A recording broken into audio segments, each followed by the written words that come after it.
Muy buenas noches, estimados participantes. El día de hoy continuamos con la sesión número 17 del Diplomado de Derecho Consumidor, Propiedad Intelectual y de la Competencia. En esta ocasión, la sesión está a cargo del doctor Francisco Juan de Dios Ochoa Mendoza, quien es abogado por la Universidad de Lima y máster en regulación por London School of Economic and Political Science, máster en Ciencias Cognitivas y de las Decisiones por University College of London, profesor de Regulación e Impacto Regulatorio en la Pontificia Universidad Católica de Perú y Universidad del Pacífico. Ha sido subjefe de la Comisión de Eliminación de Barreras Burocráticas de Indecopi. Actualmente es secretario técnico de la Secretaría Técnica Regional de Eliminación de Barreras Burocráticas de Indecopi y vocal Tribunal Administrativo de Solución de Reclamos de Usuarios de los IPTEL. Además es becario Chevening. Estimado doctor, le cedemos el uso de la palabra.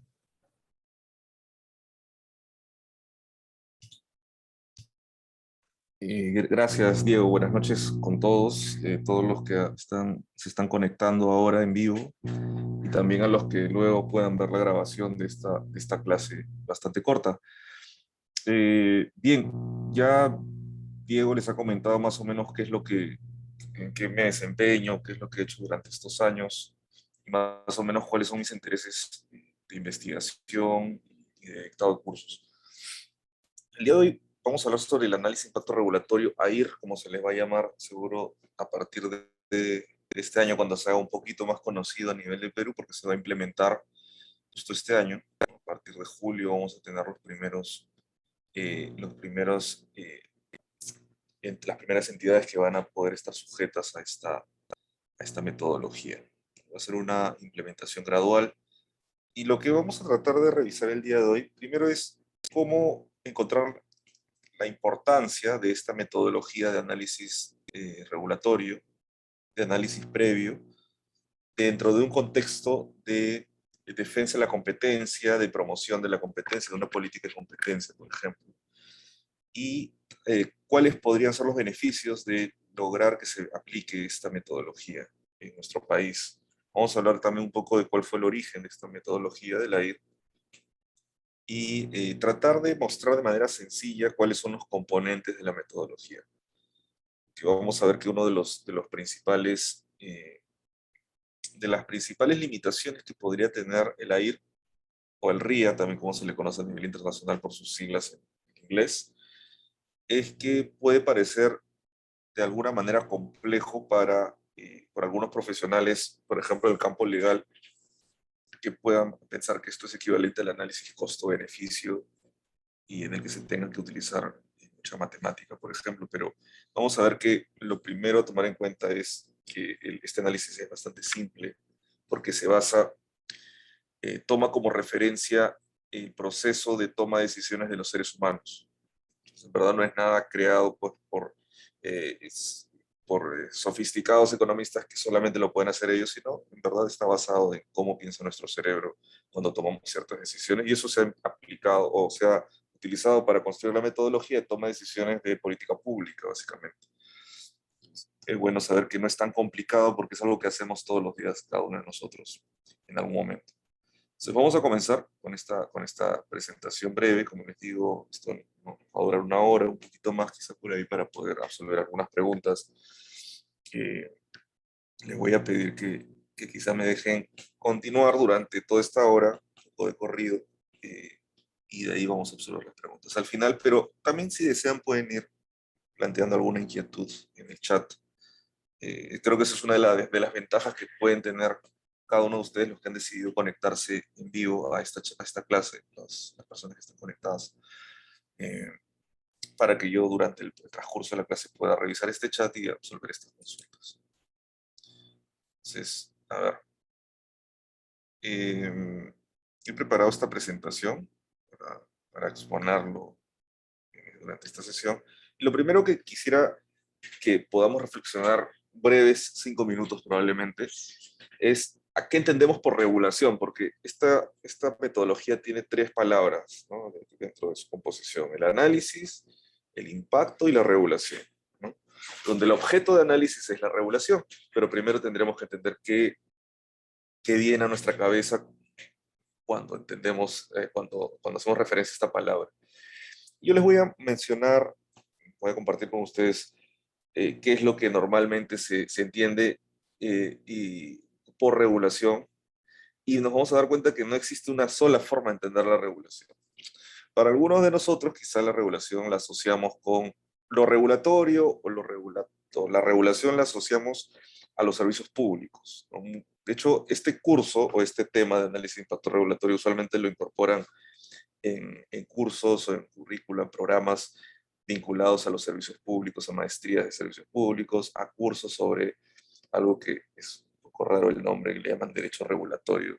La verdad que es bastante cuestionable ese nombre, pero casi todo se asocia a la intervención del Estado dentro de este tipo de mercados, que son mercados en donde se venden servicios usualmente en red, que en algún momento fueron prestados directamente por el Estado, publificados y que luego fueron liberalizados y entregados a privados y por lo tanto se sometieron a otro tipo de reglas.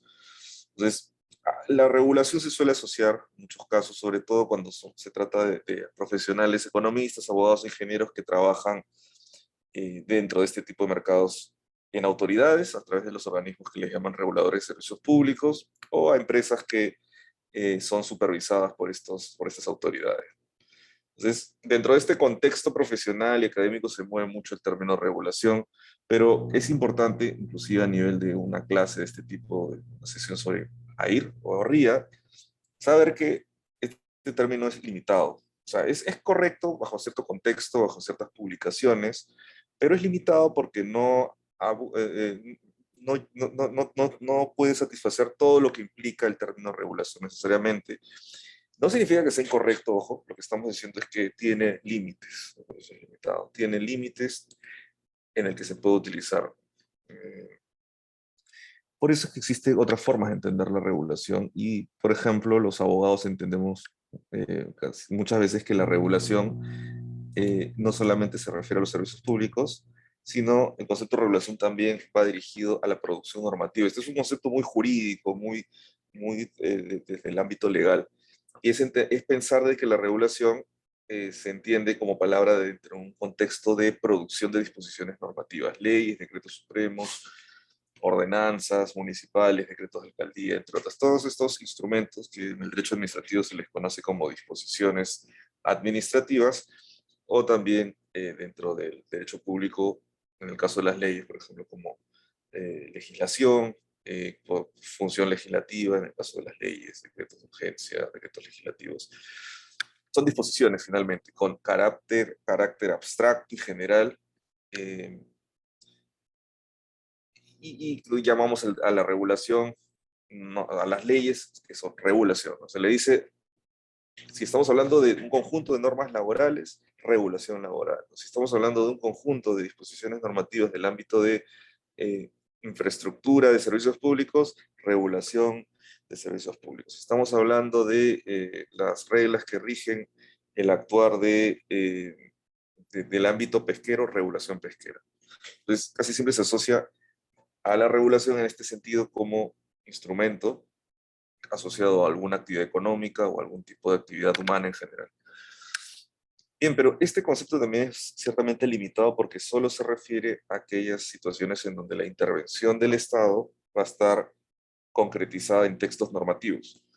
Pero la regulación ha ido evolucionando el término y se ha vuelto un poco más amplio, inclusive, sobre todo a nivel anglosajón, Estados Unidos y Reino Unido, en donde los autores que desarrollan temas sobre regulación ya no solamente se dedican a casuística de servicios públicos o situaciones sobre leyes o normas, sino que hablan de la regulación ya como un fenómeno que trasciende estos mercados de servicios públicos y que trasciende a las plataformas normativas.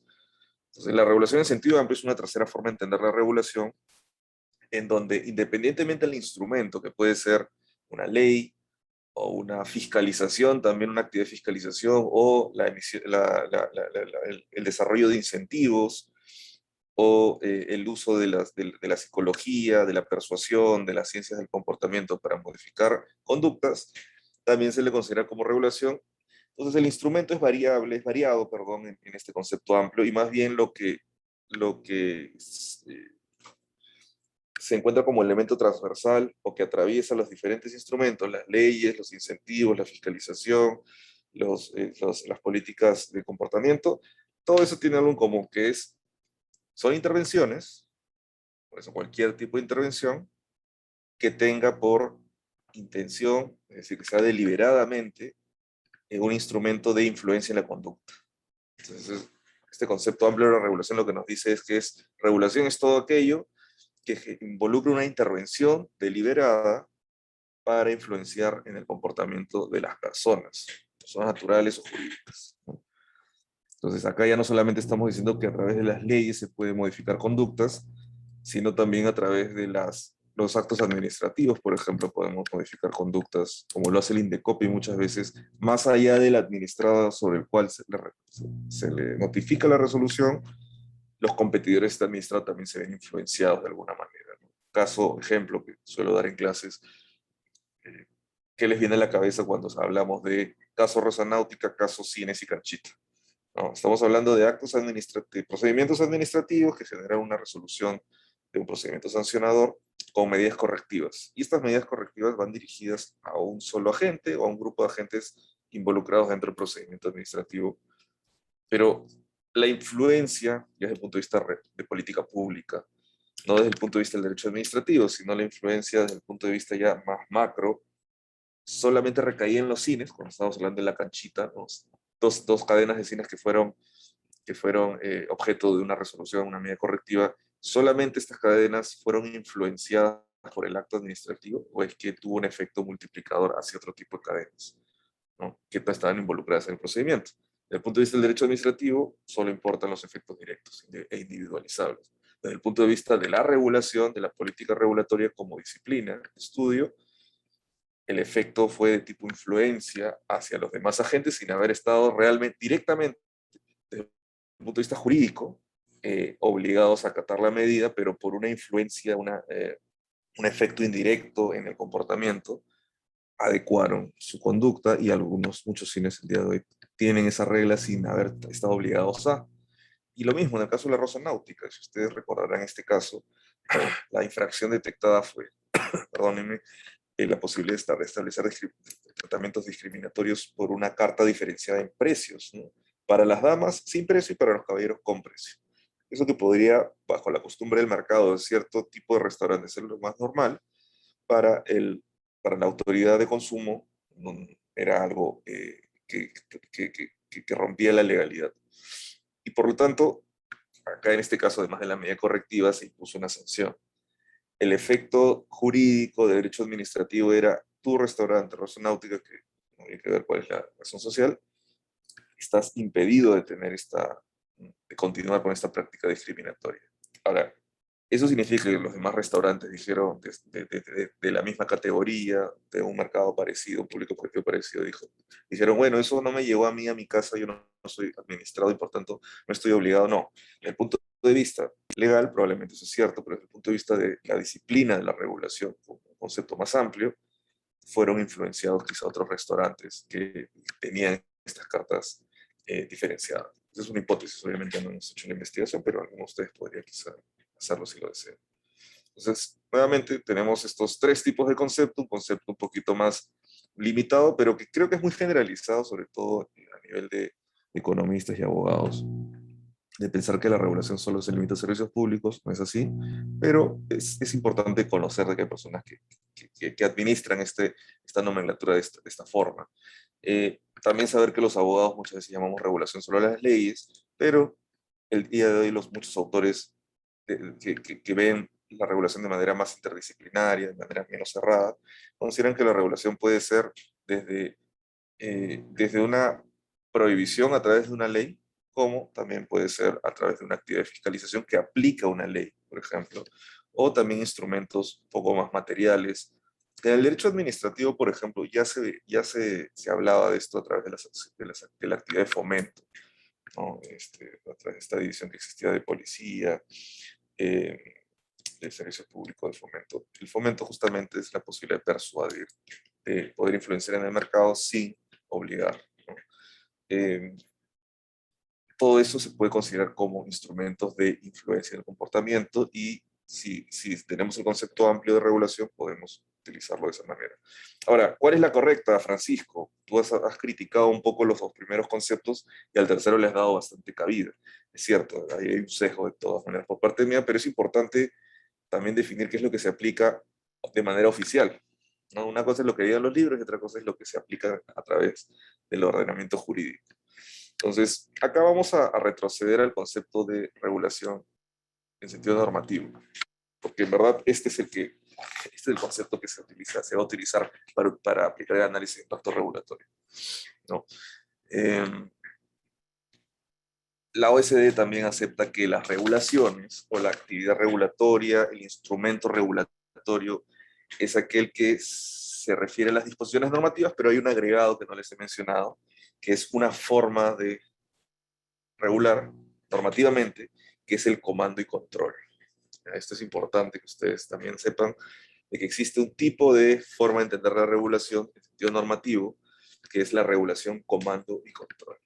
Este término no me lo he inventado yo y creo que es uno de los términos más utilizados a nivel de literatura en regulación, en política regulatoria, en política pública en general, de describir aquellas formas de intervención por parte del Estado para lograr finalidades públicas, pero que recurren a la limitación de derechos, a las restricciones, a las prohibiciones, a todo aquello en donde el Estado nos dice no o nos dice debes hacer algo, ¿no? Entonces todo eso es comando y control. Y es muy familiar en verdad para nosotros, porque simplemente, quizás para los que no sabían que existía el término comando y control, quizá no compartían esa nomenclatura, pero sabían su significado, porque es lo que más vemos durante nuestra vida como abogados cuando le revisamos el diario oficial del peruano. Casi todo, muchas de las cosas que vemos normativamente en el peruano son regulación, comando y control. Se refiere a la regulación de tipo comando y control. Entonces, vamos a poner más ejemplos, ¿no? Porque es un poco abstracto como estoy hablando en este momento.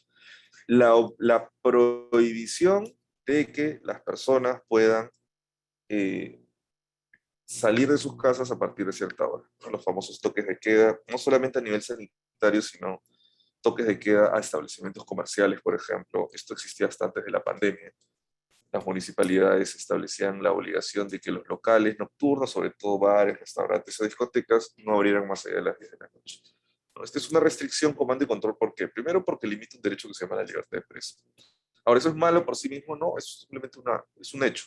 Está restringiendo una libertad.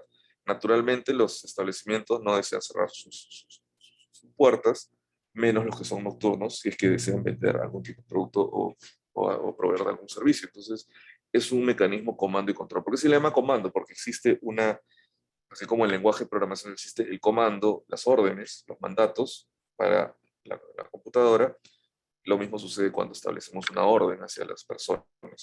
Nadie, los establecimientos dedicados al entretenimiento no abrirán más allá de las 10 de la noche. Es un comando. ¿Por qué se llama comando y control? Porque la regulación comando y control requiere no solamente del mandato, del comando, sino también de una especie de supervisión o control a través de las consecuencias jurídicas llamadas sanciones. O sea, normalmente el comando y control se refiere al mandato más la consecuencia jurídica, que puede estar en una tabla de sanciones o puede estar en la misma disposición normativa que crea el comando, ¿no? Entonces, salgamos un rato del ámbito municipal, vamos al ámbito del poder legislativo. Las normas de protección al consumidor, muchas de las normas que tratan de promover los derechos del consumidor recurren a regulación, comando y control. Porque el código establece obligaciones de los proveedores y la consecuencia de no cumplirlo es la sanción.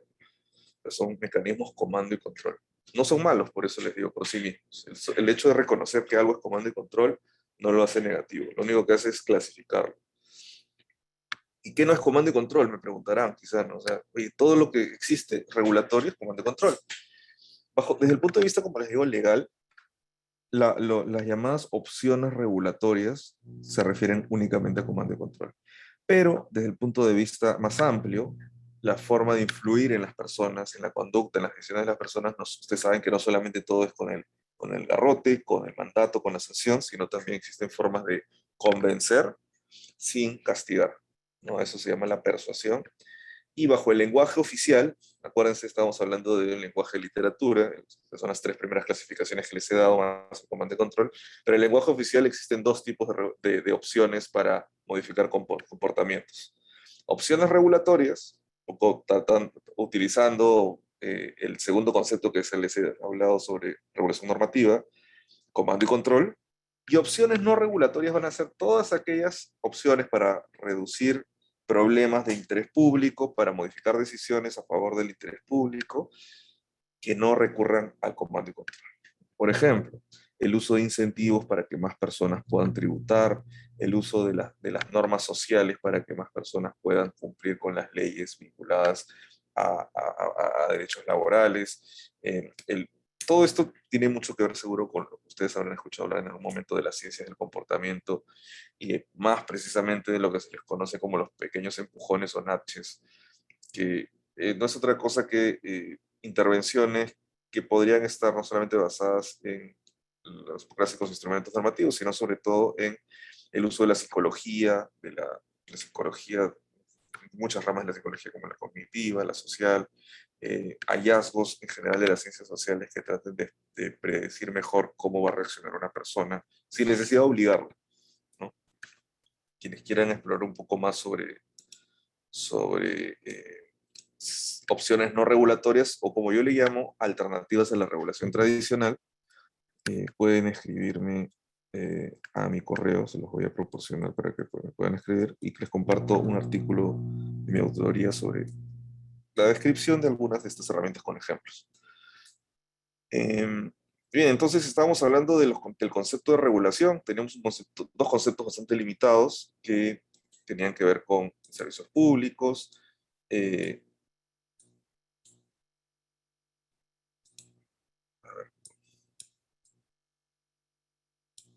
tenía que ver con servicios públicos, otro tenía que ver con el sentido tradicional, normativo, que es entender la regulación como normas, y que este es verdad, el sentido más oficial del término, porque como les digo, el día de hoy tenemos ya una legislación, una normativa, una serie de reglamentaciones para el análisis de impacto regulatorio que define que la regulación que va a ser objeto de este AIR, de análisis de impacto regulatorio, es aquella que establece requisitos, restricciones, prohibiciones, es decir, comando y control, ¿no? Y a esta es la que es obligatorio aplicar el análisis de impacto regulatorio. Eso ya les voy adelantando. Es decir, ¿por qué es importante esta clasificación que les estoy haciendo? ¿Por qué?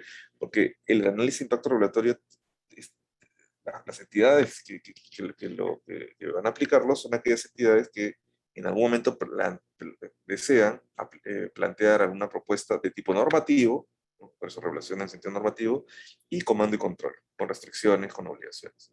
Todo aquello que aplique opciones no regulatorias, como las que les mencioné, de los famosos incentivos, o de los ligeros empujones, o también llamados nudges o nudge, como quieran llamarlo, que está basado en un libro, que les voy a escribir cómo se escribe esto. ¿Cómo se escribe? Nudge, ¿no? Todo esto tiene que ver con lo que se le llama opciones no regulatorias. Disculpen que estén viendo, no sé si están viendo el chat, pero bueno. Bien, entonces, estos son los conceptos, como les digo, de opciones, concepto oficial, opciones regulatorias o comando y control, y las opciones no regulatorias es todo aquello que no entra dentro de esta categoría, pero también está dirigido a modificar comportamientos. Puede ser que los ejemplos imaginar a qué nos referimos con opciones no regulatorias sea un poco complicado por una sencilla razón. No es lo que vemos todos los días. Pues todo aquello que no conocemos es un poco difícil de que nuestro cerebro cree la abstracción para que entendamos fácilmente a qué nos referimos. Pero, a ver, aquellos que ya hayan tenido la oportunidad de leer algunas de estas publicaciones sobre economía y comportamiento seguro lo entienden. Y si no, igual lo vamos a ir comentando con otros ejemplos durante la sesión. Pero lo que lo que nos es más sencillo es el comando y control. Y justamente al comando y control es a lo que se le tiene que aplicar el análisis de impacto regulatorio. Es decir, cada vez que alguna entidad pública desee, se le ocurra mejorar la vida de las personas a través de la restricción de un grupo de personas, en ese momento la ley establece que se le tiene que aplicar un análisis de impacto regulatorio antes que la regulación normativa, comando y control salga a la luz o se publique en el Diario Oficial del Peruano. ¿Para quién es obligatorio? Les voy adelantando, es obligatorio para el Poder Ejecutivo. ¿no? Si bien se hace referencia a que los gobiernos locales también podrían estar regulados por esto, lo cierto es que la PCM o el Poder Ejecutivo, de acuerdo a la normativa, solo puede aplicar de manera vinculante y obligatoria al propio Poder Ejecutivo. Entonces, pero eso ya es bastante, porque muchas de las políticas nacionales surgen en el Poder Ejecutivo, así que eso va a ser algo muy interesante de ver cómo es que se implementa. De hecho, estamos en proceso de implementación a nivel del Poder Ejecutivo de la AIR, a nivel de una etapa de fortalecimiento de capacidades. Es decir, no te voy a inmediatamente aplicar el AIR al ministerio tal o cual, sino que primero te voy a capacitar. Y en eso se está en este momento. Entonces está en ese proceso. Pero ya está finalizando porque ya va a comenzar a aplicarse de manera obligatoria. Entonces, ¿qué es comando y control? Por ejemplo, la prohibición de poder salir de nuestras casas, por ejemplo, en la época de la pandemia, para poder realizar algún tipo de actividad social, como puedes ir a la playa o salir a visitar a tus amigos. No sé si alguno recordará que estamos encerrados. Es un mecanismo de comando y control. La obligación de cumplir con determinados requerimientos en el transporte público de personas también es una medida de comando y control, ¿no? O opciones regulatorias, como se le dice en la reglamentación vinculada a estos temas de análisis de aire. La obligación de colocar octógonos es comando y control de todas maneras, porque ninguna empresa, creo, estaría deseosa de manera voluntaria incorporar esto. Es una obligación. Tiene finalidades públicas, claro que sí, reducir la asimetría informativa, por ahí puede ser, o reducir el consumo de determinados productos por parte de la población, pero el vehículo es un comando y control, porque se obliga no al consumidor, pero sí al proveedor a incorporar esto en sus productos. Entonces, creo que está bastante claro a qué nos referimos con comando y control, pero es importante, antes de entrar al análisis de impacto regulatorio, ser conscientes de que las opciones regulatorias o comando y control, cualquiera de las dos nomenclaturas o terminología que quieran usar, tienen ciertas limitaciones. Hay que ser conscientes de eso. Y esta parte es bien importante, sobre todo para los abogados, porque los abogados consideramos que las leyes que restringen conductas, los reglamentos que establecen condiciones para operar un local o una actividad económica, van a generar bienestar de todas maneras en la sociedad, ¿no? Por el solo hecho de su publicación. Pero vamos a ver que existen diferentes condiciones que se necesitan para que en verdad el comando y control surte efectos. Yo sé que desde el punto de vista más de la profesión de abogados, lo que importa muchas veces cuando defendemos o representamos a una empresa o persona en natural es simplemente que la ley se aplique adecuadamente a mi cliente, ¿no? A los intereses o las finalidades de mi cliente. Nosotros estamos representando intereses, pero somos los profesionales que vamos a defender los derechos de estas personas que tienen ciertos intereses. Entonces, claro, muchas veces los abogados no tenemos una visión de política pública, ¿no? Una visión de política pública es que no me interese solo a mi cliente, sino que me interese el bienestar de la sociedad en general.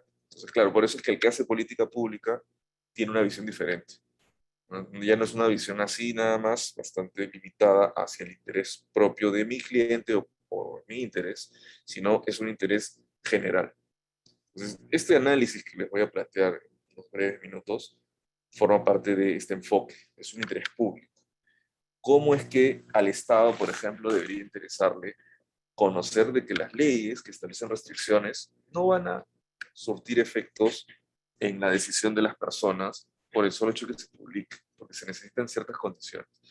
La primera condición es que las personas, para empresas, personas jurídicas y naturales, para cumplir con una medida de comando y control, tienen que conocerlas para comenzar. Eso es lo primero. O sea, las medidas de comando y control, nadie las va a cumplir si es que no las conocen las personas, ¿no? Por ejemplo, si es que se emite un código de trabajo o una regulación laboral nueva, esto no se va a cumplir si es que la empresa lo entiende, o lo conoce, perdón. Creo que alguien ha levantado su micrófono, no sé si vamos a silenciarlos. Uy. Más bien pediría a quien está administrando la sesión si me puede dar el rol de administrador o de anfitrión, y si no, si pudieran silenciar los micrófonos, estar atentos, por favor, que estén silenciados. Gracias. Ok, entonces les estaba diciendo que si es que si se publica una regulación laboral, eso no significa que la empresa va a conocer o tener acceso inmediato a esto. Claro, lo que sucede es que a los abogados, yo soy abogado, por eso me incluyo, a nosotros nos han enseñado que existe un principio de publicidad. Según ese principio, toda norma que es publicada en el diario oficial, el día siguiente todo el mundo debe de acatarla, salvo disposición diferente, bajo una ficción. Y esto es bien importante, entiendan la palabra ficción. ¿Por qué es ficción? Porque es como lo que vemos en las películas, ciencia ficción, que no es cierto. Es decir, es una construcción nuestra que escapa a la realidad. Entonces, y se los voy a, no demostrar, pero al menos poner en telejuicio con lo siguiente que les voy a preguntar. Eh, para que alguien tenga acceso o conocimiento de una ley o un reglamento que ha sido publicado en el peruano, primero debemos de preguntarnos cuál es la accesibilidad que tiene este diario hacia la población y también el consumo que pueda tener la población sobre este diario. Entonces, digamos, existe un ranking, es algo muy simple, existe un ranking o varios rankings sobre mayor lectoría a nivel de diarios. ¿En qué lugar creen que se encuentra el peruano? A ver, ¿quién puede participar en el chat? ¿En qué lugar creen que se encuentra el diario oficial El Peruano dentro de un ranking de 24 diarios? ¿Quién cree? A ver, ¿quién quiere participar? A ver, aprovechando lo que han pagado por este programa, pueden participar de manera interactiva. Si alguno se atreve a poner eh, en qué puesto creen que esté el peruano. Okay. Continues. Oye, gracias, Genko. Perdón, gracias. ¿Alguien más? Genko dice en el puesto 12. ¿Alguien más se aventura a decir en qué puesto cree que está el peruano?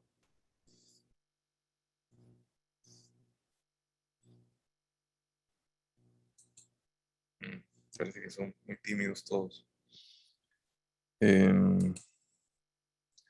A Joseph, a Ana Cecilia, a Edgar. ¿En qué puesto creen que está el diario oficial del peruano? Víctor, quizá, Freddy, Isabel. Gino también está acá. Me parece que han dejado el audio, la sesión abierta, pero no están. Ya, bien, no voy a hacer más silencios incómodos, así que les voy a decir en qué puesto está. Está en el puesto 23. Gracias. No, no es el primero de mayor circulación, al menos no de una encuesta que ha circulado hace unos años. De hecho, casi siempre figura como primero el TROME. ¿Ya? Luego está el Ojo, la República, el Comercio, pero el diario oficial del peruano está en el puesto 23. Sí, y el puesto 24 es otros, o sea, le ha ganado a otros que son los diarios más chiquitos, diarios familiares, diarios de ciudades pequeñas. Entonces, lo que Estimado, les quiero decir, comentario. uy, nuevamente se filtró el audio. Yo agradecería mucho, en verdad, al anfitrión, que es Diloyer, que no sé quién es, y a Diego, que estén mapeando este tema de los micrófonos, por favor, para que no se filtre. Claro, el tema es, ¿por qué les comento esto? Porque para que realmente o sea, exista una vinculación entre la ficción del principio de publicidad y la realidad, que es lo que le importaría a alguien que está fijando una política pública, es que realmente este vehículo de publicidad sea el que llegue a la mayor cantidad de personas en la población. Porque si lo que tú quieres es que las personas conozcan una orden del Estado, tienes que tratar de recurrir al lugar o al espacio o al contexto en donde más público pueda adquirir. Claro, algunos de ustedes dirán, profesor, entonces mejor que publiquemos todo en el TikTok, ¿no? Claro, eso no significa que nosotros dejemos de lado la seguridad jurídica, que es un poco lo que todos los abogados consideramos como muy importante.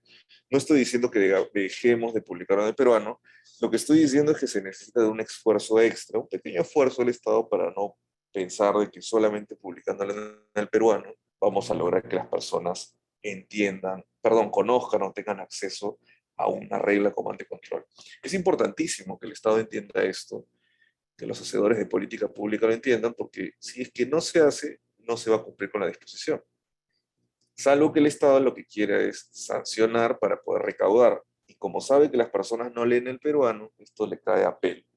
Pero si esa no es la finalidad, sino la finalidad es que se genere un bienestar mayor a la población, lo que se necesitaría es que además de publicar en el peruano, se pueda realizar algún tipo de difusión mucho mayor. Por eso es que hay muchas entidades, no son pocas, que son conscientes de esto y que tratan de realizar capacitaciones o crean manuales o algún tipo de instrumento informativo diferente o adicional a la publicación.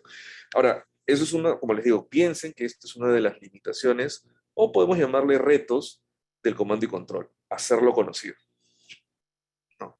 Segundo reto, las personas, imagínense que todos nosotros lo vemos en los medios de comunicación como muchas medidas de la pandemia que son publicitadas muchas veces por los medios digitales también. Pero una cosa es que tú tengas acceso, imagínense ustedes que leen el peruano todos los días, y otra cosa es que uno pueda comprenderlo o entender el sentido de ese comando. Entonces ustedes dirán, pero profesor, todas las empresas tienen sus abogados, que ellos sean los que conozcan y los que comprendan. Pero no siempre es así, chicos y chicas, porque por naturaleza los textos pueden tener diferentes interpretaciones. Puede haber una ambigüedad natural a los textos. Y vamos a añadirle un ingrediente más para preocuparnos por el hecho de que sean comprensibles. ¿Quiénes son los profesionales a los que se les convoca para redactar las normas? Son a especialistas en la comunicación, aquellos que han seguido cursos de semiótica, aquellos que se les conoce por hablar en fácil, o es todo lo contrario. Yo les voy a decir a quiénes contratan para redactar normas. A nosotros. Entonces, hay abogados que inclusive les gusta hablar en latín, que les gusta hablar en términos complicados para hacerse ver como muy técnicos, pero la verdad es que si van a tratar de crear un comando, una norma en sentido prohibitivo, restrictiva, tiene que haber mucha claridad en cómo se plantea esto. ¿Y cuál es la consecuencia de no redactar en sencillo las normas? No solamente la complejidad de los textos puede ser un problema, sino la extensión del texto dificulta, y eso existe literatura y evidencia sobre este tema, que la complejidad y la longitud de los textos, es decir, muchas páginas, letra chiquita, como por ejemplo es el peruano, dificulta la comprensión y también inclusive la motivación que tiene una persona para poder leer un texto. Entonces, esto tiene que ver con las ciencias de la comunicación, con las ciencias también cognitivas, que de alguna manera también estudian el proceso de cómo se adquiere información. Entonces, un ejemplo simple de que podría poner en tela de juicio la idea de que todo el mundo va a comprender las normas. Miren, hasta las propias autoridades se dan la contra o tienen decisiones contradictorias en sus decisiones. En el Perú tenemos esta costumbre de tener doble instancia en todas las autoridades administrativas que pueden resolver casos, casi todas. El COPI, los reguladores también tienen sus dobles instancias, ¿no? Pero digamos, hablemos de casos como el de Decopio, como el de una municipalidad, por ejemplo, o de algún otro tribunal administrativo que tenga las dos instancias dentro de la propia organización. Supuestamente las autoridades tienen un buen conocimiento de las disposiciones y las entienden. Son los especialistas, pero ¿cuántas veces se dan la contra? Primera instancia y segunda instancia. Entonces, si las propias autoridades se dan la contra, ¿ustedes creen que un empresario o un abogado que no ha trabajado en esas entidades les va a ser bastante sencillo conocer o comprender, perdón, cuál es el sentido que se le debe dar a la disposición cuando tiene diferentes interpretaciones? Entonces, el comando y control tiene estos problemas. Como se refiere a textos normativos, se necesita conocerlo en primer lugar, comprenderlo, y el tercer gran reto es la voluntad. Es decir, una persona podría conocerlo y entenderlo por completo, pero puede ser, este es el gran reto, en verdad, que se refiere también a toda esta idea de tratar de estudiar un poco más el comportamiento de las personas. Mira, si quieren lo hacen y si quieren no lo hacen. El Estado lo que utiliza para poder asumir este reto son las sanciones. Las sanciones es lo que quiebra la voluntad a través del principio de razonabilidad, ¿no? Donde debería de ser más ventajoso cumplir con la ley que no cumplirla. Pero esta idea va muy de la mano con una idea clásica que es cuestionada de que las personas somos racionales, como les dije al inicio de la clase, pero no tomamos decisiones con un análisis de impacto o un análisis costo-beneficio en todos los momentos de nuestro día. O sea, tenemos dos tipos de decisiones, las que son racionales, tratando de aplicar un análisis económico, y otras decisiones que son automáticas y bastante impulsivas. Entonces, el cumplimiento de la ley no siempre se va a dar por una decisión racional de me conviene o no según la multa. Se va a dar por desconocimiento, es cierto, también en algunos casos, por falta de comprensión, pero a veces también porque no tenemos los incentivos suficientes para cumplir con la norma o porque simplemente nos equivocamos por aspectos emocionales, por aspectos más emotivos, por aspectos hasta físicos inclusive. Entonces, la voluntad puede ser estudiada de diferentes maneras y el comando y control no siempre llena todos estos espacios de decisión. Y claro, otra limitación del comando y control es que así se sancione, no siempre se hace un resultado de la sanción. Pero esto no lo vamos a explicar tanto porque corresponde más a una clase de fiscalización o de forzamiento de la ley. Vamos a ir un poco más al grano en el tema de análisis de impacto regulatorio. Disculpen, creo que estoy tapando un poco la pantalla. Estas son las opciones no regulatorias, las alternativas de no regular, influir sin obligar. Les recomiendo que lean el libro Natch, que es un libro bestseller del año 2008 de dos profesores norteamericanos, que más o menos lo que nos dicen es que se pueden modificar las decisiones de las personas sin obligarlas, y hay muchos ejemplos al respecto.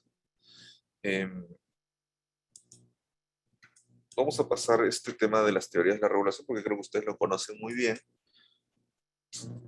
La regulación se explica muchas veces por situaciones de falla de mercado, pero resulta que también existen explicaciones de que por qué la regulación surge, no necesariamente desde el punto de vista del bienestar, sino desde el punto de vista más perverso, más cínico, la captura del regulador, ¿no? Lo que a veces se cuestionan a través de las noticias, muchas veces, de que el Estado no siempre regula a favor del consumidor, sino a veces regula a favor de ciertas empresas para favorecerse el propio regulador.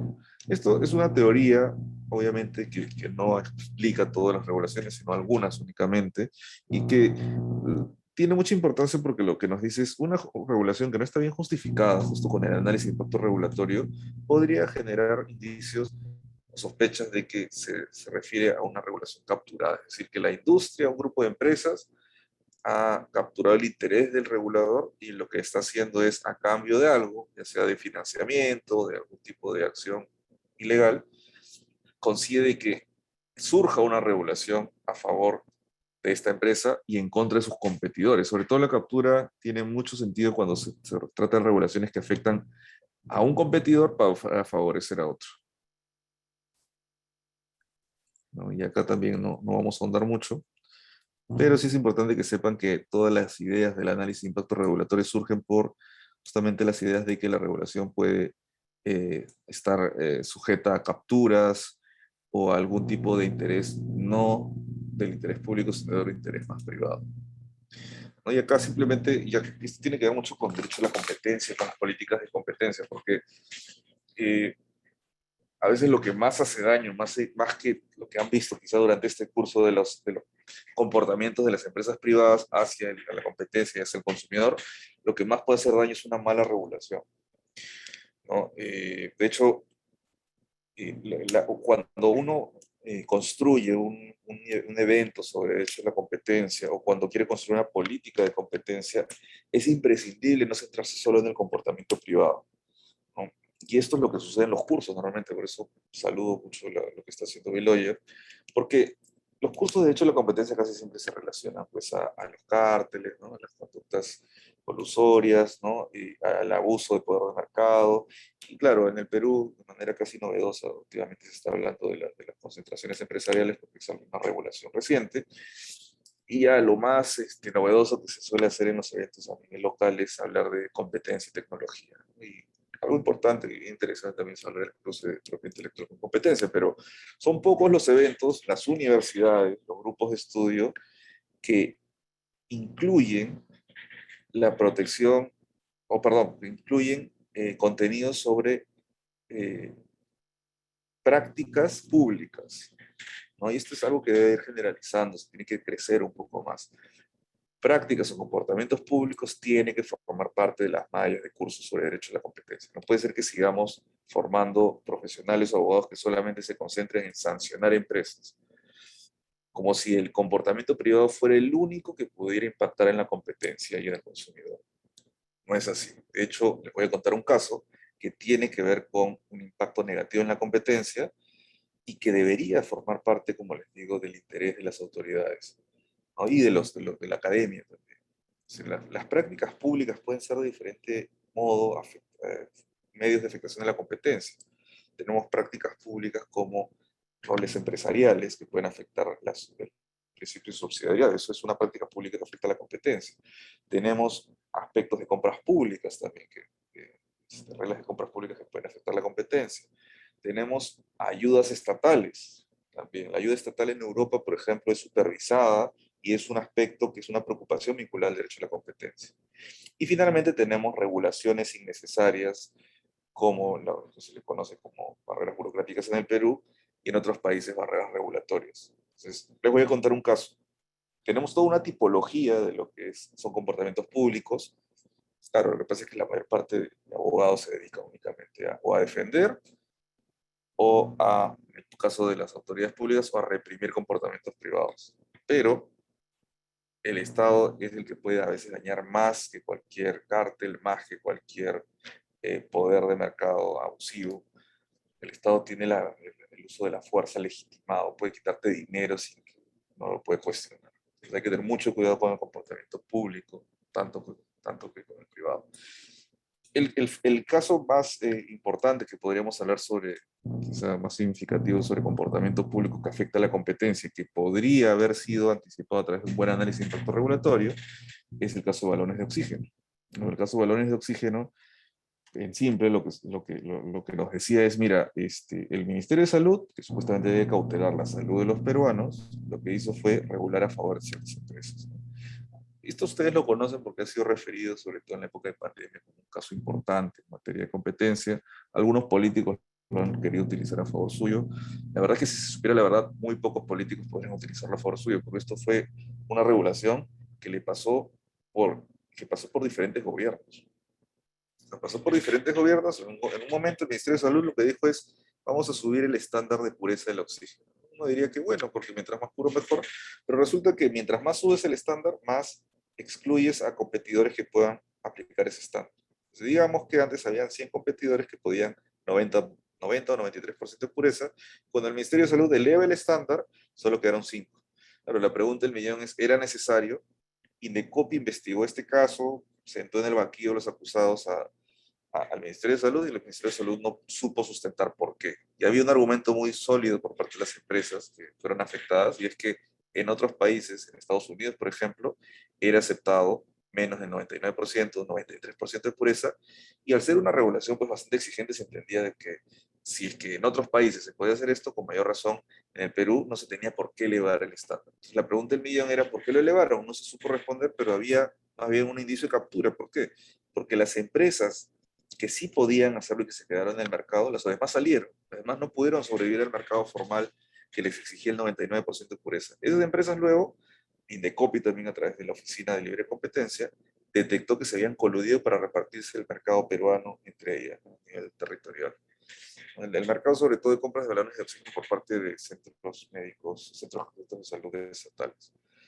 Claro, esto, si hubiera tenido un análisis de impacto regulatorio, probablemente no hubiera pasado, porque primero se tendría que justificar por qué se tiene que elevar al 99%, cuál es la justificación, cómo esto se relaciona con la problemática que se quiere identificar, quiénes ganan, quiénes pierden, un análisis de costos y beneficios.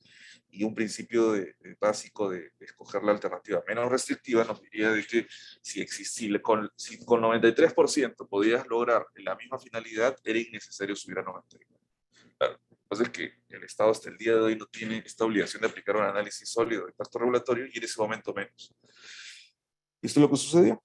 Bien, vamos a ir llegando un poco a la parte final, porque acá hasta ahora lo que les he tratado de plantear es eh, un enfoque crítico de la regulación. O sea, la regulación muchas veces no es la solución, sino es el problema. Eh, y claro, ¿qué es lo que hace? Esto no es una situación que solamente al Perú le ha pasado. A nivel internacional, la regulación ya viene siendo eh, controlada. Es importante tener esta palabra clara, el control. El control por parte del Estado y de la sociedad no puede recaer únicamente en los actos de los ciudadanos y de las empresas, porque el propio Estado también es peligroso cuando no respeta los límites establecidos por la Constitución de la ley. Por eso, otros países que también han tenido este mismo problema desde hace muchos años, de los años 80, ya vienen viendo la regulación de manera un poco más profesional, más científica, con evidencia, a través de algo que se conoce como el ciclo proceso de gobernanza regulatoria, es decir, ver a la regulación como un producto que tiene que seguir estándares de calidad. Entonces, la idea del ciclo de gobernanza regulatoria o ciclo regulatorio y proceso regulatorio es que la regulación sea vista como algo que comienza con un insumo y luego termina como un producto que atraviesa diferentes etapas. Normalmente, esto que les estoy comentando lo dicto en cursos que duran por lo menos 8 sesiones, así que estoy tratando de hacer un consolidado, un sumo, algo bastante, una síntesis de todo lo que explico normalmente en una hora, así que vamos a tratar de correr en algunos casos. Si quieren entender un poco más sobre planeamiento, diseño regulatorio, implementación, monitoreo, escriban a mi correo, pero básicamente la idea de estas 3 etapas es decir, mira, primero vamos a tratar de diseñar el producto. Esto es casi como, digo, es ver a la relación con el producto. Vamos a planearlo, vamos a diseñarlo, vamos a entender si es que hay una necesidad para crear un producto, y luego de eso vamos a proyectar si es que va a funcionar o no. Todo eso se hace a través del análisis de impacto regulatorio, justamente. Pero esta es la primera etapa nada más del ciclo. El análisis de impacto regulatorio ex ante, es decir, previo a la implementación, se utiliza en una etapa muy temprana, que es el planeamiento y diseño. Pero una vez que la ley, el reglamento, la ordenanza se publica, se necesita implementar. Esto forma parte de lo que en las empresas se conoce como la colocación del producto, las áreas comerciales lo hacen. En política regulatoria, esto lo hacen normalmente las áreas de fiscalización, las áreas que implementan, buscan el colocar, que las personas cumplan o se adecuen su conducta a la ley. Y finalmente, esta tercera etapa se refiere a todas aquellas actividades que se realizan para poder evaluar los resultados de todo este proceso previo de planeamiento y de implementación. Digamos, pongamos un gran ejemplo, los octógonos, ¿no? Esto nace, la obligación de advertencias sanitarias, advertencias publicitarias, perdón, nace en una ley, la ley de alimentación saludable, esta es la etapa de diseño y planeamiento, luego el Ministerio de Salud emite un decreto supremo y el decreto supremo crea los octógonos, no la ley. La figura del octógono no es creada por ley, sino por reglamento. Y hasta ahí estamos en la etapa de planeamiento y diseño, se crean las reglas, ¿no? Pero ¿quién las coloca? ¿Quién las hace cumplir? Y acá viene la administración pública, a través del INDECOPI, por ejemplo, a través de diferentes oficinas que tratan de supervisar de que realmente las empresas coloquen el octógono de la manera que dice la ley, ¿no? Esa es la parte de implementación. Todas las herramientas que utiliza, por un lado, las sanciones, y por otro lado, también unas campañas de difusión para que las empresas adopten este comportamiento, quizá de manera voluntaria. Y la tercera etapa quizá es más imaginaria, porque es la que menos se utiliza, la que menos se... Yo los invito más bien a hacer investigación sobre el tema, porque se van a dar con la sorpresa que pocas entidades le hacen seguimiento a los resultados de las políticas regulatorias que implementan. Esto puede hacerlo con diferentes agentes. Uno puede ser un agente independiente objetivo, que sea contratado por el propio Estado, un consultor, por ejemplo, un grupo que se dedique a revisar ciertas políticas para ver si funcionan, para que no las puedan revisar consejos, sino sin sesgo. Eso también lo puede hacer el implementador. El INDECOPI, por ejemplo, podría implementar qué es lo que se ha logrado a raíz de la implementación de los octógonos. Pero también lo puede hacer la autoridad rectora, que es el Ministerio de Salud, que se ha logrado luego de la creación de la norma del Ministerio de Salud sobre los octógonos. Habría que preguntarnos si alguien dentro del aparato estatal está haciendo la verificación de resultados. ¿A qué me refiero con la verificación de resultados? Esto tiene mucho que ver con el análisis de impacto regulatorio ex ante, y es que cuando uno está diseñando la regulación, tiene que primero definir qué quiere. Y todo esto se define a nivel de problemática y a nivel de objetivos. La problemática es aquella situación del mundo que quieras reducir. En el caso de los octógonos, lo que generó la problemática que pretendía solucionar en principio era el consumidor tiene poca información o de difícil acceso o muy poco comprensible para saber que algo es alto en determinado estándar nutricional, ¿no?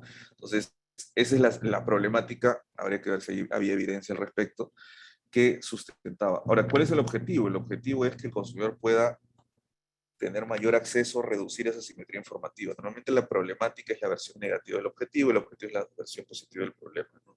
Poca información, problema, objetivo, reducción de esa asimetría informativa. Entonces, lo que le estoy comentando del monitoreo de resultados tiene que ver con esto. O sea, si nosotros decimos que existe un problema vinculado a información, eso tiene que medirse, tiene que cuantificarse, tiene que ponerse en números. Eso ya se tiene que encargar nuestros amigos economistas muchas veces, o incluso también los ingenieros definiendo indicadores. Indicadores planteando cuál va a ser el instrumento de medición también.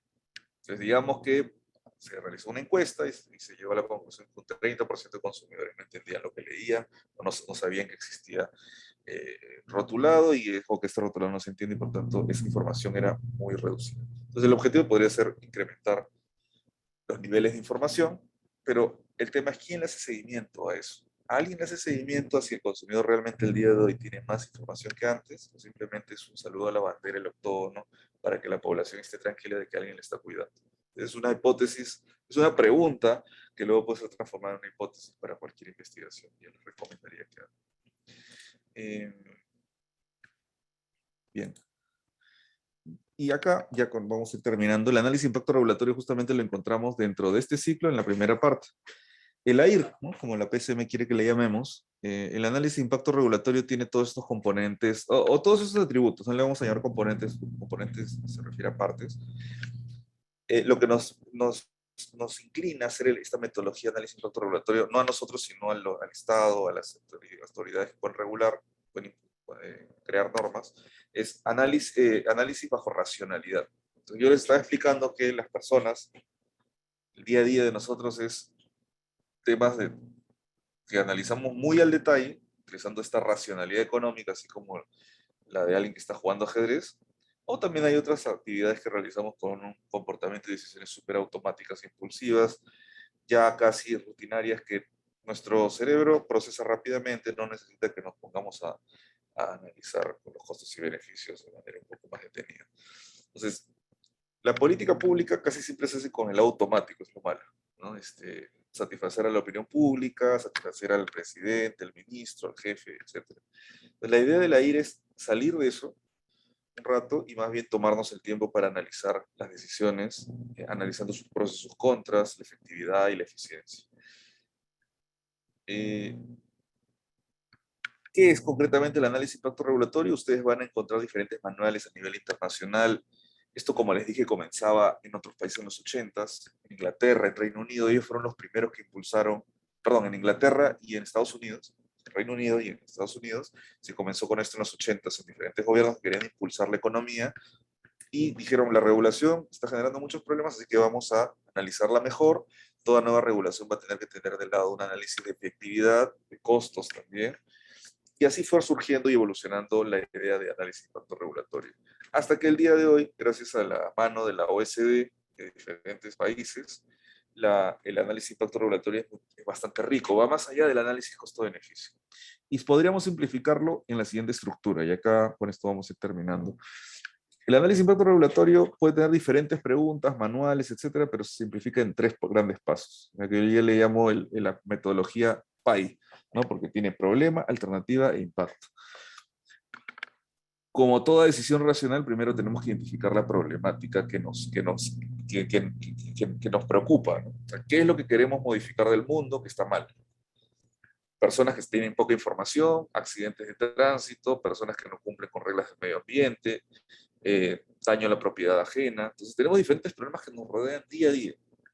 Quizá como ciudadanos no podemos hacer solos esto y por eso es que el Estado interviene, ¿no? La famosa teoría de las fallas de mercado. Entonces, la problemática, eso es lo que tiene que identificar el Estado. Estamos rodeados de problemas y el que regula tiene que identificar esos problemas, ya sea a nivel del Congreso, a nivel del Poder Ejecutivo o a nivel de gobiernos locales u otro tipo de autoridades. Una vez que identificamos que, por ejemplo, las personas están muriendo en accidentes de tránsito, lo siguiente que hay que preguntarnos es por qué pasa esto, ¿no? Todo esto se define dentro de la problemática. Hay toda una metodología que nuevamente, como les digo, por la extensión de esta clase es imposible definirla por completo. Si desean ustedes me pueden escribir un poco más de detalle. Toda una metodología de problemática. De hasta, por ejemplo, 6 preguntas para preguntarnos o consultarnos cuál es la causa del problema, a quiénes afecta el problema, entre otras cosas. Una vez que describimos bien qué queremos cambiar, lo siguiente es hacia dónde queremos llegar con ese cambio. El objetivo, si estamos hablando de 50 personas que están muriendo día a día por alguna situación, es reducir esa situación, porque es una situación negativa que queremos modificar. Entonces, el objetivo siempre es una versión aspiracional de la problemática. Y esa es la primera etapa del análisis de impacto regulatorio, es muy sencillo. Es sencillo de decirlo y explicarlo, pero luego quizá ya ponerlo en el papel es diferente. La segunda parte son las alternativas de solución. Las alternativas de solución llegan fácilmente si es que hemos hecho la tarea en el primer punto, que es la problemática. Una problemática, como les dije, puede estar relacionada a la asimetría informativa. Asimetría informativa de las personas cuando se enfrentan o cuando están revisando un producto que puede ser alto en grasas. ¿Qué alternativas tenemos? Para el Ministerio de Salud, una alternativa era la obligación hacia las empresas de que coloquen una etiqueta o un sticker con los octógonos. Es una alternativa, pero el análisis de impacto regulatorio obligaría al Ministerio de Salud a que plantee otra alternativa diferente a la obligación. Puede haber persuasión, puede ser que no sean octógonos, puede ser que no sea el obligado de la empresa a plantear los octógonos, sino que el propio ministerio publique a costo suyo una lista de los productos más grasosos. Entonces, cumples con ayudar a ver al consumidor, pero no le cargas a la empresa. Es una alternativa. Entonces, ¿cuántas alternativas? Quizás podrían ustedes preguntar. No hay una regla, pero por lo menos deberían de haber la alternativa de no regular, que es la alternativa de mantener las cosas como están, pero cambiar algo, ajustando algo. La alternativa comando y control y una alternativa no regulatoria. Entonces, tratar de hacerlas competir es lo recomendable. Y una vez que ya tenemos las alternativas, que tienen que ser más o menos parecidas en la efectividad, ahí se hace un concurso de alternativas, esa es la tercera parte, que es tratar de mapear el impacto de cada una de ellas y ver cuál es la que tiene mayores impactos positivos que negativos. Entonces acá hay diferentes metodologías. Oficialmente, lo más conocido a nivel internacional son tres metodologías. El análisis costo-beneficio, el análisis multicriterio, el análisis costo-efectividad y la PCM, que en sus manuales también incorpora el análisis de riesgos. Entonces, ¿por qué es que existe variedad de metodologías dentro de la metodología del análisis de impacto regulatorio? Porque cada problemática, cada entidad pública puede tener contextos diferentes en cuanto a disponibilidad de información, tiempo,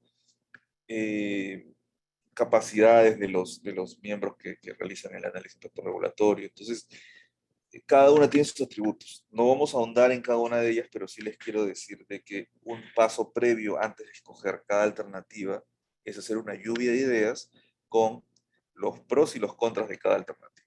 A nivel cualitativo, si es posible cuantitativo también, pero esto es lo mínimo, ¿no? Es decir, tratar de decir lo bueno y lo malo, lo bonito y lo feo de cada alternativa, básicamente. Y eso es básicamente el análisis de impacto regulatorio, porque con ese mapeo de impactos uno toma una decisión.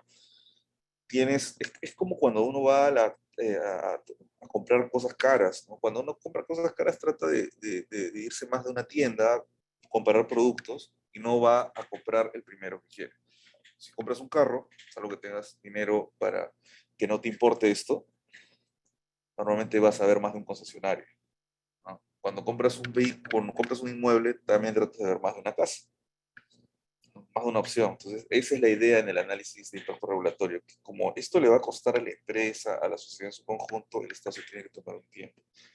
No significa que se tome un año, pero sí se tiene que sentar a analizar esto de manera fría. El análisis de impacto regulatorio es la racionalidad económica aplicada a las decisiones públicas. Entonces, claro, usted dirá, profesor, pero Francisco, quisiéramos ver un poquito más de ejemplos. Vamos a ver un ejemplo, porque prometí terminar un poco antes de la hora. Vamos a ver el análisis de impacto regulatorio en acción. Entonces, estas son las preguntas más que básicamente deberíamos formularnos. ¿Qué problema busco reducir? ¿Qué alternativas tengo? ¿Y qué alternativa que reduce el problema tiene menor impacto negativo y mayor impacto positivo? Eso es básicamente lo que hay que preguntarnos. Vamos a ver un ejemplo, a ver si nos alcanza el tiempo de ver un poco más. Una regulación que para algunas personas es muy buena porque dicen, bueno, los cambistas me molestan. Y otras personas un poco más empáticas, también con visión de política pública, podría decir, oye, vamos a analizarlo con el aire, vamos a ver. ¿Por qué? Porque prohibir una actividad económica involucra dejarle sin trabajo a alguien y eso tiene un impacto en la sociedad, no solamente en la familia de esa persona. Entonces, cuál es la regulación que podría estar bajo análisis o la propuesta o alternativa? La prohibición de que exista venta de moneda extranjera en la calle, ¿no? A los famosos, prohibir al cambista. Entonces, primero habría que preguntarnos cuál es el problema que pretendía solucionar, porque esto es algo que falla mucho en los proyectos de ley del Congreso de la República y es bien complicado que esto cambie de la noche a la mañana. Los proyectos de ley del Congreso y también algunos del Poder Ejecutivo y de los gobiernos locales, lo que tienen en común es que disparan a diferentes problemas. Una cosa es que tú quieras reducir, por ejemplo, lo que sustenta la prohibición de cambista podría ser, uno, asesinatos de cambistas por vender, por trabajar en la calle, asesinatos. Robos al cambista, son dos cosas diferentes, robo y asesinato. Profesor, pero es un solo combo. No necesariamente, le pueden robar, pero no matarlo. Otra cosa, puede ser que sea asesinatos a los clientes, robo a los clientes. Entonces ya estamos hablando de dos agentes diferentes que están siendo afectados por el problema. En un proyecto normativo, en un proyecto de análisis de impacto regulatorio, tiene que definirse claramente de manera separada cada problema. No se puede mezclar. Pueden abordarse los cuatro tipos de problemas, ¿sí? Estamos hablando de robo, robo asalto a un agente, robo asalto a otro, ahí tienes cuatro problemas. Sí, se puede hacer, pero tienes que hacerlo ordenado y el análisis es por separado. No se debe juntar porque eso implica una lógica diferente. O tienes que ser muy capaz para poder realizar un análisis de impactos en función de cada problemática. Por eso se recomienda que sea lo más acotado posible el problema. Entonces, claro, esa es una primera pregunta que nos haríamos. Ahora, inclusive llegando a la conclusión de que esta alternativa puede reducir el problema de asaltos, porque claro, si tú prohíbes al cambista ya no lo van a matar. Es bastante fácil de decidirlo. La siguiente pregunta es, ¿esta fue la alternativa que tenía más impactos positivos que negativos? Habría que preguntarnos si los efectos negativos de prohibir una actividad, un trabajo, una actividad económica, pueda ser más rentable que prohibir la actividad misma. Algunos podrían decir, bueno, le proteges la vida a esta persona, pero le quitas la fuente de subsistencia. Y lo más probable es que muchas municipalidades que prohibían esto no tuvieran un análisis de impacto regulatorio, ¿no? Otro ejemplo que quisiera mostrarles, ya terminé con esto, es el de eh, una regulación del Ministerio de Salud. El Ministerio de Salud hace muchos años reguló la capacidad de las personas, de las empresas, de colocarle a sus locales farmacia o botica. Ustedes dirán, oye, profesor, pero la botica y farmacia seguro es distinto por los preparados. No, en verdad, los productos que comercializan son los mismos. De hecho, ambos tipos de instalaciones están dentro de algo que se llama oficinas farmacéuticas como categoría. ¿Y saben cuál es la única diferencia? Es algo que se haya modificado la norma. La única diferencia que hace que un establecimiento se pueda llamar botica y otra farmacia, según el Ministerio de Salud, están prohibidos de llamarse farmacia aquellos establecimientos cuyo dueño no tenga la carrera de químico farmacéutico. Y acá hay un dato. Los dos locales, tanto farmacia como botica, está obligado a tener durante todo su horario de apertura a un administrador llamado director técnico que sí tenga la carrera de químico farmacéutico. Entonces, eso de que para vender medicamentos con receta médica necesitas que el dueño sea químico farmacéutico es bien cuestionable, porque el administrador que está todo el día supervisando a las personas que venden, sí tiene que tener la carrera de químico farmacéutico en farmacia y en botica. Por eso quizá ustedes podrán notar a partir de ahora, de esta clase, de que muchos de lo que nosotros llamamos comúnmente farmacias en verdad tienen como nombre boticas. ¿No? Incafarma tiene el nombre botica, no farmacia, entonces le llaman farmacia. Mi farma, ¿no? Es botica. Pero hay algunas que han conservado el nombre farmacia, pero casi siempre son las farmacias chiquitas. ¿Por qué? Porque el dueño es más identificable, que es un señor que de bastante avanzada edad fue químico o es químico farmacéutico. Pero ¿qué pasa si es que el dueño, Dios no lo quiera, fallece? Quiere heredar a su hijo la farmacia.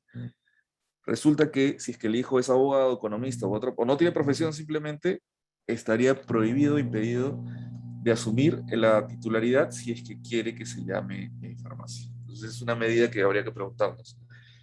¿Cómo es que el dueño, siendo químico farmacéutico y que puede estar en su casa, por ejemplo, viendo televisión, y sus empleados sí podrían ser químicos farmacéuticos porque eso la ley obliga, ¿cómo ayuda a solucionar un problema, por ejemplo, de venta de recetas, venta de productos y receta médica? Ayuden algo, contribuyen algo. Entonces, estos son solamente ejemplos de lo que podríamos reducir dentro de nuestra cantidad de normas que tenemos día a día si es que se hiciera un análisis de impacto regulatorio más o menos simple y básico como el que les he planteado, ¿no? Por la extensión, como les digo, de la clase, no me es posible dar mucho detalle sobre la metodología, pero en verdad lo más importante es poder atender a estos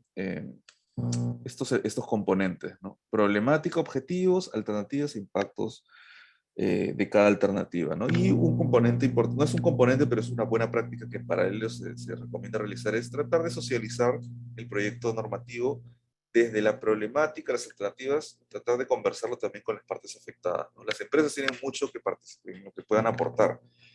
El Estado abierto es una política de transparencia que también tiene que aplicarse en la actividad regulatoria.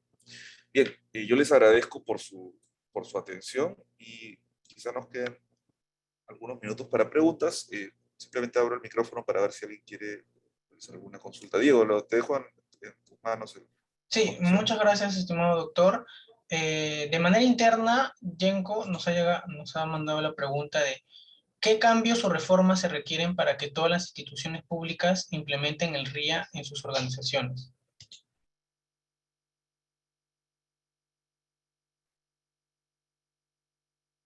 Doctor, está, creo que con el micrófono apagado.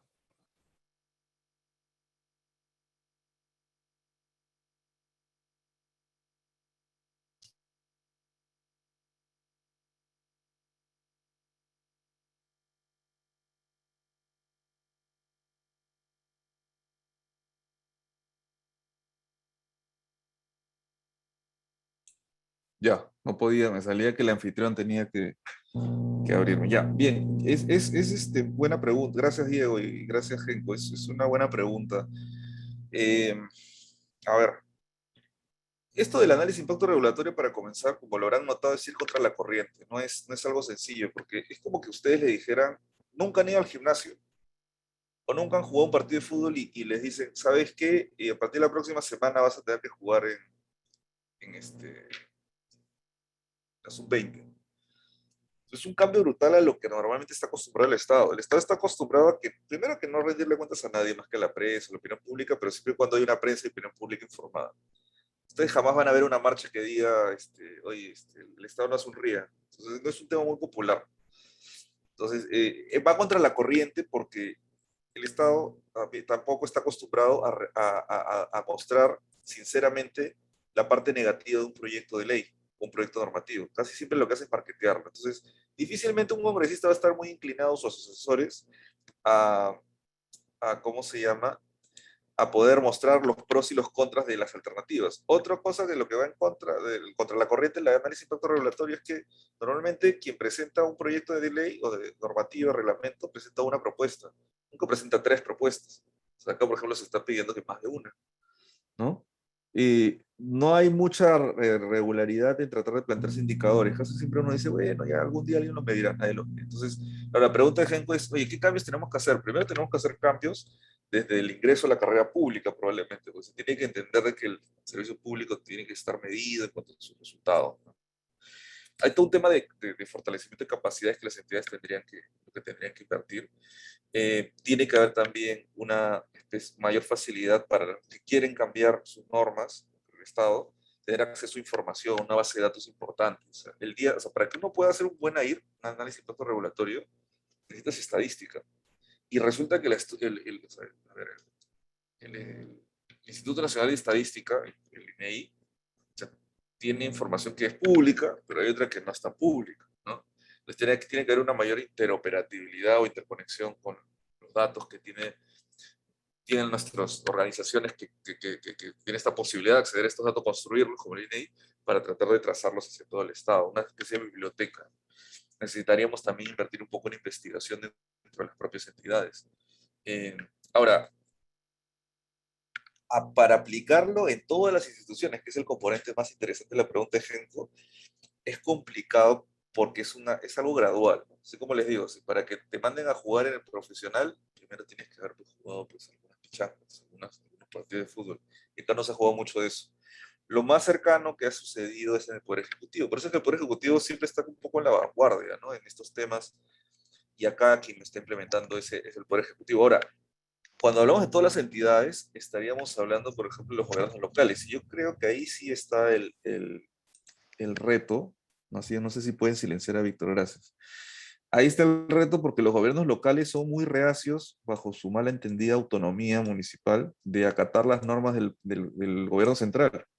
Entonces, el gobierno central puede hacer un esfuerzo muy grande en aplicar el RIA a sus regulaciones, a sus proyectos, perdón, de regulación, pero miren, estamos hablando en cantidad de 200 entidades de Poder Ejecutivo aproximadamente versus 1.800 gobiernos locales que pueden emitir regulaciones tipo comercial, de todo tipo industrial, etcétera, que pueden afectar el mercado. Entonces, ¿qué se necesita ahí? Modificación de ley orgánica, de todas maneras. Y ya lo más agresivo a nivel normativo es lo que hicieron países como México, que es incorporar a nivel constitucional, no sé cómo lo hicieron, la verdad, debe haber sido muy difícil, la política de mejora regulatoria. Darle, por ejemplo, cabida a un órgano constitucionalmente autónomo para que supervise esto independientemente al gobierno de turno. Entonces hay diferentes reformas que se tienen que hacer, pero bueno, todo es poco a poco. Ahora, Isabel Yauca, Diego, no sé si me permites leer su pregunta, dice, en las leyes que emite el Congreso, ¿se realiza un correcto análisis costo-beneficio? Yo creo que la pregunta es más o menos retórica y creo que Isabel misma sabe que la respuesta es no. ¿No? De hecho, el propio Congreso, si ustedes hacen una breve investigación en Google, van a ver que un miembro dentro de la plana del personal de carrera del Congreso en algún momento hizo un informe tratando de identificar pues, cuántos proyectos de ley habían contado con un análisis costo-beneficio decente, ¿eh? Siquiera con un análisis costo-beneficio. Acá hay dos problemas, ¿no? El primero es cuando ustedes quieran hacer esta investigación a nivel de su pregrado o posgrado, porque sí es interesante que alguien haga más allá de este señor que les digo. Hay pocas investigaciones sobre esto. A pesar de que eso es un hecho muy notorio, creo que falta más data al respecto. Pero las hipótesis se pueden construir de la siguiente manera, para responderle a Isabel. Primero, revísense por lo menos 10 proyectos de ley en la parte de costo-beneficio. Luego, revísense el reglamento del Congreso. O al revés, ¿no? Revisen el reglamento del Congreso y luego revisen 10 proyectos de ley. Entonces, el reglamento del Congreso dice que es obligatorio. Entonces, la norma está. El reglamento de ley del Congreso es como la ley, es la ley para los congresistas. Es ahí, esto tiene que ser respetado.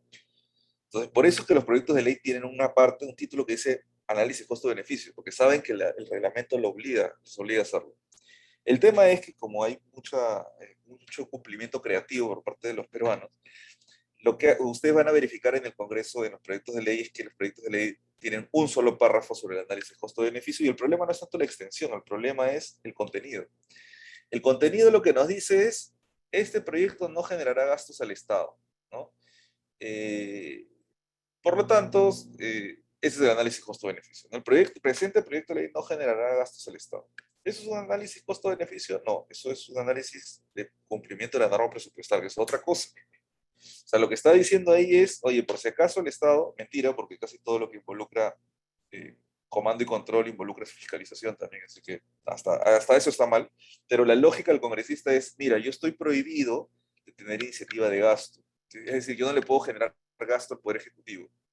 El Poder Ejecutivo puede por eso plantear proyectos de ley, pero yo no puedo generar eso. Entonces, lo que dice es, esto no le generará gastos al Estado. Pero eso es un análisis costo-beneficio, no. Cero en el análisis costo-beneficio. El análisis costo-beneficio involucra identificar los costos de la sociedad en su conjunto y sobre todo a aquellos agentes que van a soportar la regulación al cumplirla. Entonces, eso se cumple diciendo el Estado no robará gastos, no. Son costos de cumplimiento, costos de gobierno, son costos de fiscalización. Y cuando estamos hablando del análisis costo-beneficio, sobre todo se tiene que identificar a los afectados por la regulación, a las empresas, sobre todo. Y el beneficio tampoco está bien, porque el beneficio tiene que identificarse en función a indicadores, a números de cómo es que esto va a generar bienestar. No necesariamente de soles, porque hay existe el análisis costo-efectividad, donde uno dice, bueno, esto va a costar y esto voy a lograr números, ¿no? Existe el análisis multicriterio también, ¿no? Claro, el Congreso lo que nos dice es costo-beneficio. Entonces, lo más cercano al costo-beneficio es el análisis costo-efectividad, pero lo que hace el Congreso no es costo-beneficio, y tampoco tiene la intención de serlo, ¿verdad? Entonces, eso sería la respuesta, Isabel. espero haberla absuelto. Diego, no sé si hay alguna otra pregunta, si no ya para retirarme. No, doctor. Muchísimas gracias. A nombre del equipo de Bill Lawyer le agradecemos por su excelente exposición y esperamos contar con usted en una siguiente oportunidad. Ok, Diego, muchas gracias. Ahí estoy dejando mi correo en caso quieran consultarme algo, algunos de los alumnos. Y será hasta una nueva oportunidad. Gracias a todos, a Diego también, a Bill Lawyer y a los asistentes. Un abrazo, cuídense. Hasta luego. Buenas noches, estimados participantes. Nos vemos el día de mañana a las 6 p.m. Tengan una buena noche.